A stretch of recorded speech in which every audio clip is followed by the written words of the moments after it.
zandagara Yesu ari ku kazi nimuvuga ati amina. Ndashimiye na nyakubahwa mukuru w'igihugu wacu n'umuryango wiwe wanyumviriye ko nkaba mpagaze ngaha. Imana ibongera umugisha. Bibiliya iravuga ati musabe muzohabwa. Shaka sabe umuvyeyi wacu aze kunyemerera, ninarangiza cangwe aze kunyemera abahungu biwe banyemerere ze kumuramutsa gusa nako kazoba gahagije. Tubiage media ruremesha migiango komera ramba simbatara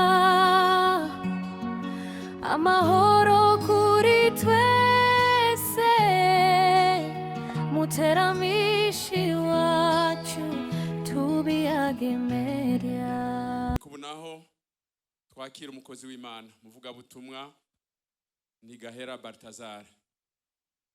Abakunzi be bamutazira ngo zamurarya, niko kazina kiwe kubuhizi. Mu vyubahiro vyanyu tusome hariya gusubira mu vyagezwe gice 8 ku murongo w'indwi tugeze ku murongo wa 10. Somyi wacu wa Bibiliya abe hafi adusomere. Anyarutse.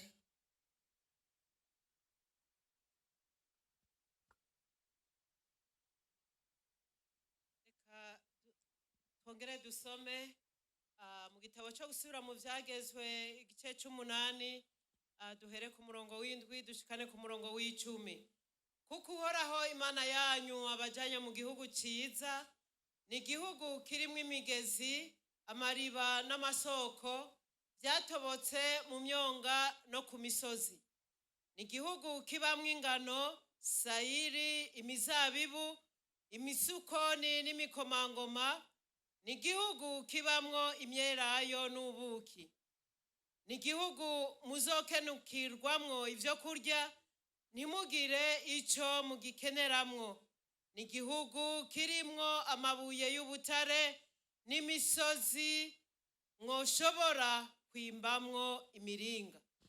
Muzokwama mu gahimbo mushimire uhoraho Imana yanyu igihugu ciza yabahaye. Amen. Tumarire mu butumwa bwiza ko bwanditswe na Yohana, sinorangiza ndavuze na Yesu nawe.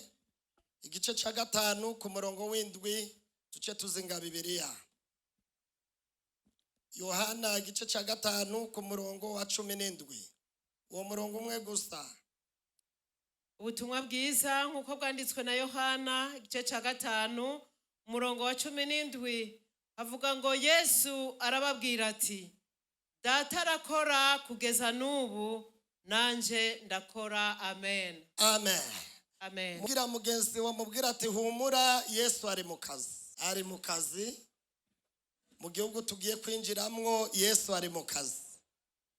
Ndashimiye Imana imaye guhagarara ngaha. Ndashimiye na nyakubahwa mukuru w'igihugu wacu n'umuryango wiwe wanyumviriye ko nkaba mpagaze ngaha. Imana ibongera umugisha. Bibiliya iravuga ati musabe muzohabwa.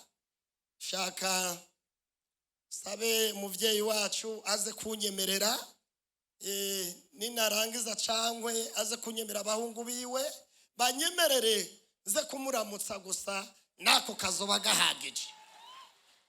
Sino kwishinga Apotre Mahayaga, reka nigwaneko nigereko.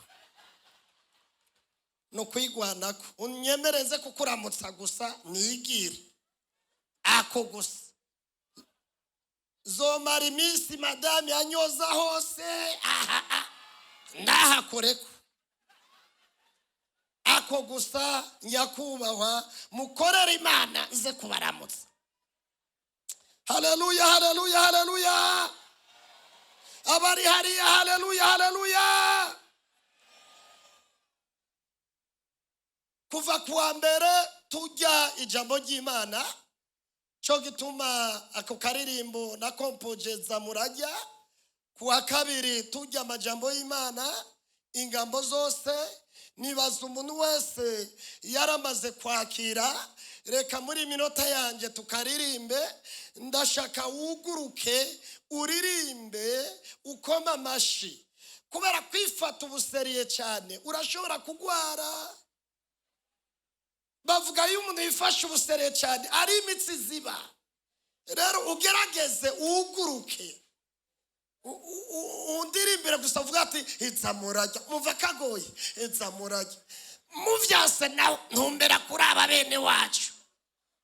Bene wacu izamurajya twagiye izamurajya. Ingira ryoshe. Mwese koma amashi. Mwese koma amashi. Ririmba sohora ijwi. Matayo, Zaburi, vyeshuriwe imigani.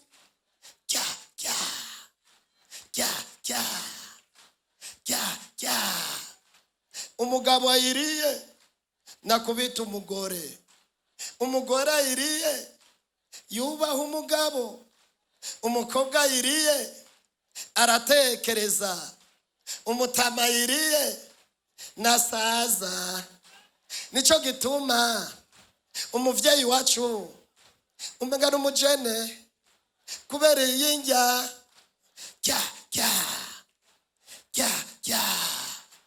bon appétit samurajya. Haleluya, haleluya. Intego ni ya yindi nyene. Uyu Mose muramuzi? Bibiri iravuga ngo Abisirayeli bamanutse muri Egiputa ari 70. Basangayo Yosefu. Baragwira baba benshi. Mwami Farao arikanga. Aravuga ati aba bantu bazova bagwira. Kuri ivyo umwana avuka yicwe. Bibiri iravuga ngo benshi barafuye. Ariko uyu Mose Imana imufise ku mugambi, iramuzigama nkuko nawe yakuzigamye muri uyu mwaka. Igufise ku mugambi, igufise ku mugambi, igufise ku mugambi. Nico gituma yatuzigamye.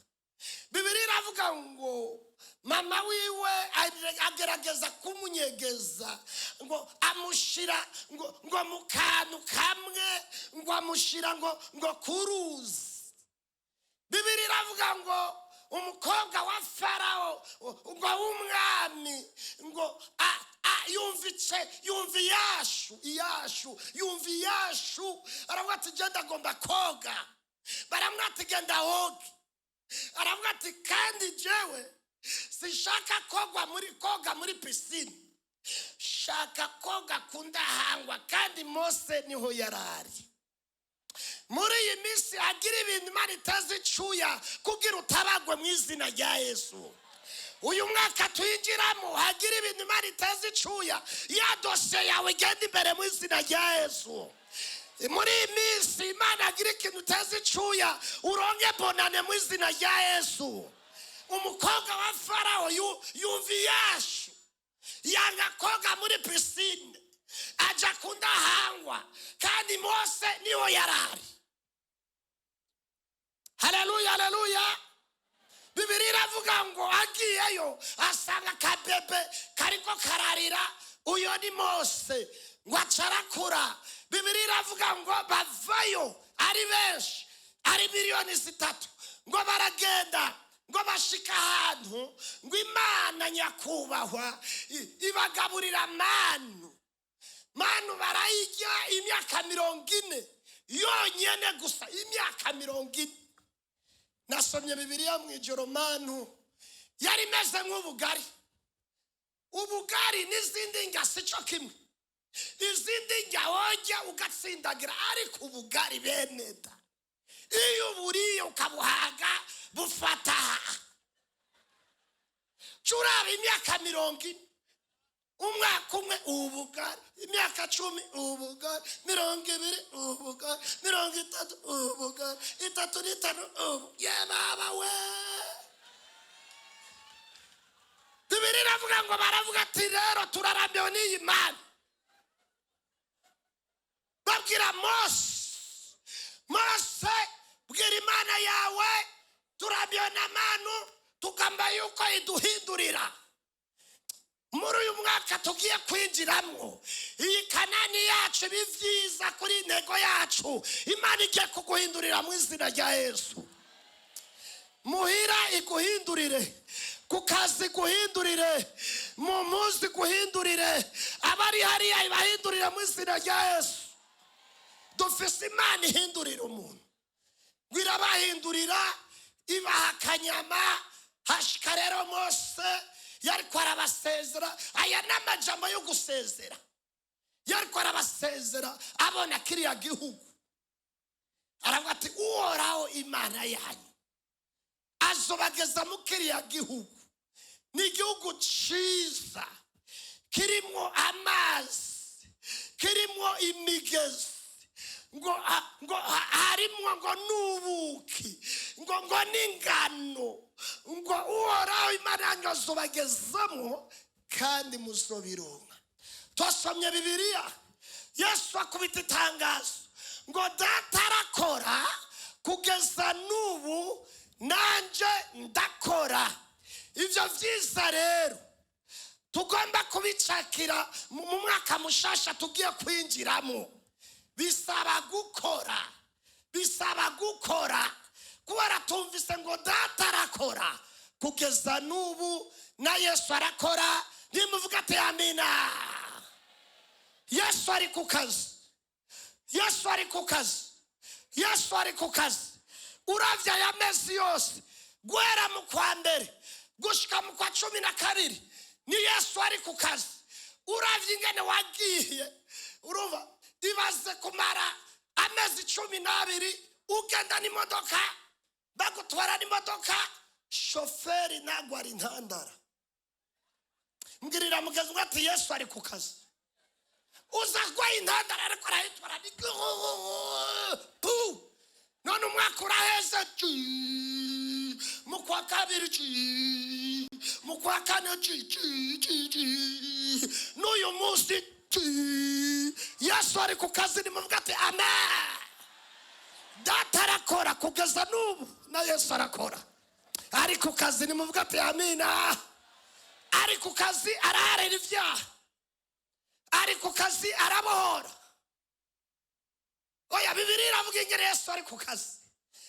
Umunsi umwe gwabigishwa gw'ijoro ryose barara batarose, ngo batarose na rumwe, ngo baroba hariya babura, ngo baterera hariya babura, ngo ijoro ryose bararoba barabura. Ngo umwami Yesu amaze kuzuka, ngo yazukanye inzigo ntiyazukanye imbabazi, ngo ntiyazukanye inzigo yazukanye imbabazi. Ibaze Petro yari yamwiyakanye, abandi bari barasubiye inyuma bataye ibikorwa vy'Imana, bagiye kuroba, ngo batereramwo kubera bahevye Imana, ngo imboga zose zikabaraba ati muje kuroba abandi. Nitwinjirayo mwataye Imana. Baterera inoze ati nitwinjiramwo twarumvise ko muzoroba abantu nimugende. Muri uyu mwaka tugiye kwinjiramwo duterere mu kuryo mu izina rya Yesu. Ngo umwami Yesu amaze kuzuka, ngo yari ku kazi, haravuga ati bana banje arico mwarose terera mu kuryo muraronka.